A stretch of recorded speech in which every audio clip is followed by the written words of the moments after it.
नमस्कार, मैं रवीश कुमार। आप देख रहे हैं जन लोक मंच। ये मेरा नया मंच है जहां आप सिर्फ खबरें नहीं सुनेंगे बल्कि सवाल पूछेंगे, जवाब खोजेंगे।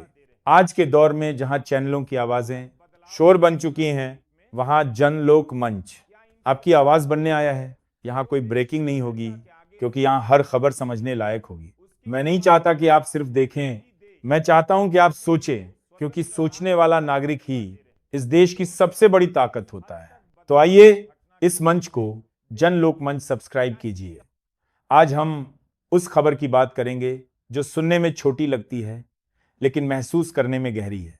सोने का भाव बढ़ गया है, चांदी थोड़ी पीछे है और जनता जनता फिर वहीं खड़ी है, जेब खाली, उम्मीदें टूटी हुई। कहा जाता है सोना अर्थव्यवस्था का आईना होता है। जब भरोसा घटता है तो सोने की चमक बढ़ती है। तो सोचिए, आज जब सोना अपने रिकॉर्ड स्तर के आसपास पहुंच गया है तो क्या इसका मतलब है कि भरोसा घट रहा है, या फिर यह सिर्फ बाजार की चाल है जो जनता की थाली में से एक निवाला और कम कर रही है। दिल्ली के सर्राफा बाजार में आज 10 ग्राम सोने का भाव लगभग 70 रुपये के करीब पहुंच गया। चांदी भी 82 रुपये प्रति किलो के आसपास है। कुछ लोग कहेंगे इसमें क्या नई बात है। नई बात यह है कि आम आदमी के घर में अब चम्मच चांदी की नहीं, चम्मच कर्ज की बन रही है। जब मां की उंगली में छल्ला चढ़ाने की औकात सिर्फ स्क्रीनशॉट में रह जाए तो समझ लीजिए कि देश की चमक अब जेवरों में नहीं, बस इमारतों की दीवारों में रह गई है। आरबीआई कहता है कि सोने की मांग बढ़ रही है लेकिन आय तो घट रही है। लोग बैंक पर भरोसा नहीं करते क्योंकि वहां ब्याज घट रहा है। सरकार पर भरोसा नहीं करते क्योंकि वहां जवाबदेही घट रही है। तो जनता कहां जाए? वो सोने की ओर भागती है। सोना जो कभी लग्जरी था अब सुरक्षा बन गया है। मगर सुरक्षा किसकी? अमीरों की या गरीबों की? गांव के लोग आज भी अपने पुराने गहने गिरवी रखकर बच्चे की फीस भर रहे हैं। शहर के लोग क्रेडिट कार्ड से एमी पर सोना खरीद रहे हैं और ये देश बस आंकड़े गिन रहा है। सोने की बिक्री बढ़ी, जीडीपी में सुधार, सेंसेक्स रिकॉर्ड पर, लेकिन कोई ये नहीं बताता कि जनता की जेब में सेंसेक्स नहीं चलता, चूल्हा चलता है। दुनिया में सोने का भाव बढ़ता है जब डॉलर मजबूत होता है या जब किसी को किसी की नीयत पर भरोसा नहीं रहता। अमेरिका में महंगाई बढ़ी तो डॉलर भागा तो सोना भागा। रूस, यूक्रेन युद्ध, इजराइल, हमास संघर्ष, चीन की धीमी अर्थव्यवस्था, सबने मिलकर सोने को वो बना दिया है जो जनता के लिए कभी भगवान हुआ करता था, दूर चमकीला लेकिन छूने लायक नहीं। और ये चांदी जिसे कभी शुभ माना जाता था अब सिर्फ बर्तन की जगह बेंच पर बिक रही है। जिन लोगों ने कभी अपने बच्चों की शादी में चांदी के सिक्के बांटे थे अब वही लोग उन्हें गिरवी रखकर सिलेंडर खरीद रहे हैं। चुनावी रैलियों में नेता कहते हैं हमने विकास किया है, पर कभी उनसे पूछिए जनता के गहनों का क्या हुआ?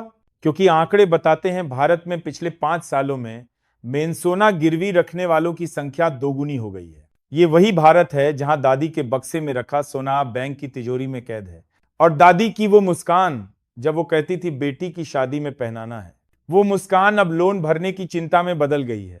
70 का सोना और 250 रुपये किलो प्याज।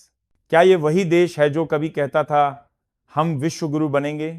शायद हम विश्व गुरु नहीं, विश्व खरीदार बन गए हैं। सोना, तेल, गैस सब विदेश से आता है और जनता की मेहनत बस टैक्स के रूप में जाती है। जब देश की नीतियां निवेशकों के लिए बने और जनता बस डेटा पॉइंट बन जाए तो सोने की कीमत बढ़ना तय है, क्योंकि भरोसा घटा है और डर बढ़ा है। डर इस बात का कि कल क्या होगा, नौकरी जाएगी या नहीं, बच्चे का स्कूल का फीस कैसे भरेंगे, और यही डर सोने की चमक में बदल जाता है। कहते हैं सोना कभी झूठ नहीं बोलता, तो जब सोना बोल रहा है कि देश में चिंता है तो सरकार को सुनना चाहिए। मगर सरकार तो व्यस्त है किसी की जाति गिनने में, किसी की भाषा तोलने में और किसी की नीयत मापने में।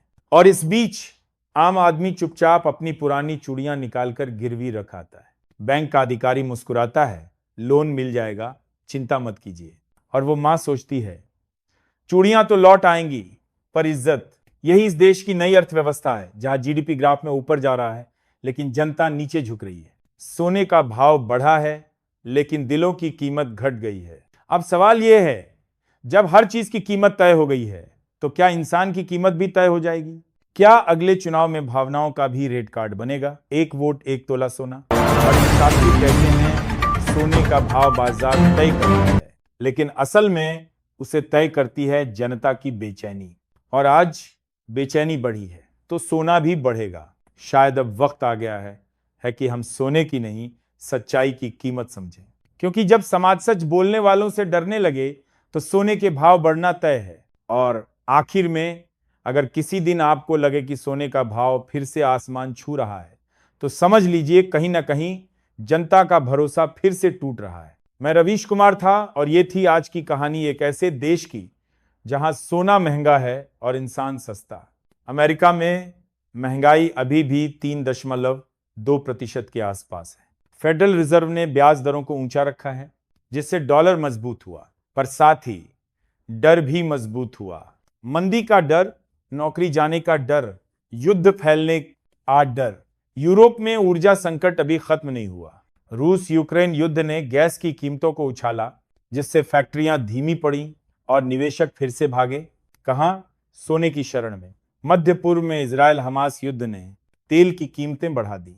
हर बैरल कच्चा तेल जब $95 के पार गया तो महंगाई ने फिर सिर उठाया और दुनिया के बैंकों को समझ नहीं आया रोकें या बढ़ाएं, लेकिन जनता को पता था सब बढ़ेगा, बस तनख्वाह नहीं। चीन की अर्थव्यवस्था रियल एस्टेट संकट से जूझ रही है। एवरग्रैंड और कंट्री गार्डन जैसी कंपनियां डूब गए, जिससे एशियाई बाजार हिल गया और जो पूंजी चीन में जा रही थी वो निकलकर फिर सोने में लग गई। भारत में चुनाव का मौसम है। इतिहास गवाह है, चुनावी मौसम में नकदी बढ़ती है और सोने की खरीद भी, क्योंकि सोना अब सुरक्षित निवेश नहीं, राजनीतिक निवेश बन गया है। पिछले 3 महीनों में भारत में सोने की मांग 22% बढ़ी है। त्योहारों का बहाना है, लेकिन असली कारण महंगाई से बचाव। लोग बैंक की जगह अलमारी में सोना रखना ज्यादा सुरक्षित मानते हैं। आरबीआई के आंकड़े बताते हैं देश के विदेशी मुद्रा भंडार में सोने का हिस्सा अब 8% हो गया है। यानी सरकारें भी सोने में भरोसा कर रही हैं। और जब सरकारें भी डरने लगे तो समझिए आम जनता तो पहले ही हार चुकी है। अब देखिए सोने की कीमतें क्यों नहीं रुकती। डॉलर इंडेक्स बढ़ता है, निवेशक कहते हैं अमेरिका में मंदी आ सकती है। तेल की कीमतें बढ़ती हैं, निवेशक कहते हैं युद्ध फैल सकता है। और जब राजनीति में शोर बढ़ता है तो निवेशक कहते हैं अब बस सोना खरीद लो। तो अब जब अगली बार आप सुने कि सोना फिर चढ़ा तो तालियां मत बजाइए, सवाल कीजिए क्यों चढ़ा, क्योंकि शायद उसी जवाब में हमारे समाज की सबसे बड़ी गिरावट छिपी है। क्योंकि ये देश तब तक सोने की तरह नहीं चमकेगा जब तक यहाँ की जनता अपने हक के लिए चमकना नहीं सीखती। नमस्कार, सवाल करते रहिए क्योंकि जवाब वहीं से शुरू होते हैं।